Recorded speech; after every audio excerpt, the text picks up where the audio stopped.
We estamos aqui na inloophuis na Meiveld, que é a abertura de câmara renovar por completo, pero também é parte de cozinha, é parte de banho e cantor-ruimtes novo para personal. Isso é muito importante. Na final do dia, se nós queremos brindar bom cuidado na adictonan ambulante, em caso aqui nós precisamos criar condições adequadas também, caminho é também atrativo para não bem busca e cuidado que não tem mestre. Agora que nós temos na 6 câmaras completamente renovadas, que brinda espaço na 24 pessoas que por haya que não é cuido e guia e dagbesteding durante o dia e obviamente não haya comida também e programa e guia de profissional que está trabalhando. Me quero chamar toda gente que acha que possível danke é uma colaboração entre o governo e o setor privado. Superfood, Windcreek, põe placa disponível e também sede Aruba para essa aqui por abrir uma realidade.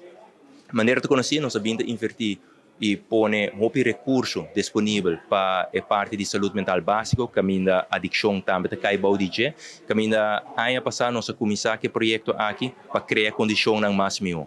Me quero chamar obviamente também danke na personal de Stichting Hunto que para muito tempo atrás bom de condições não menos bom e a cambio não aqui não é somente importante para o cliente não, mas é importante para o trabalhador também, caminho da elevar a segurança para o qual não está hasi não trabalho. Aqui é um projeto tremendamente orgulhoso, eu estou orgulhoso de dizer, sobre é um projeto echt para adictonan ambulatório, adictonan foral de bacaia, que está bem e ganha ajudança humano. Para anos na largo, para mim não bisa décadas largo, adictonan de caia não está tem lugar humano para baixo. A nós está abrindo 6 câmaras, lugar para 24.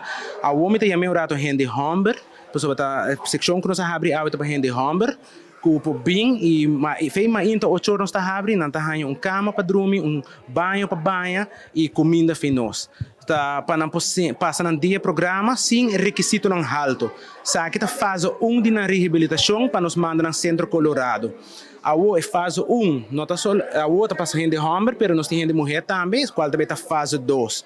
De maneira você pode ver tem banho não também, tem banho para gente homem, botar o female ribe porta, mas essa é temporalmente para sobra para gente mulher, para nós poder brindar e cuido para gente mulher separar, e câmara na gente mulher também tem banho separado dentro e câmara não para gente mulher, para proteger a gente mulher não, porque agora roupa de nanta bibri bacaia tá passa por trauma roupa e pisar.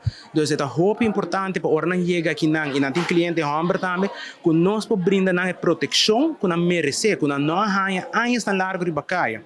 Então, é um projeto sumamente bonito, um projeto que trabalha para o povo, um projeto que ha sido junto com o staff, algo que nós estamos sumamente orgulhosos de dizer.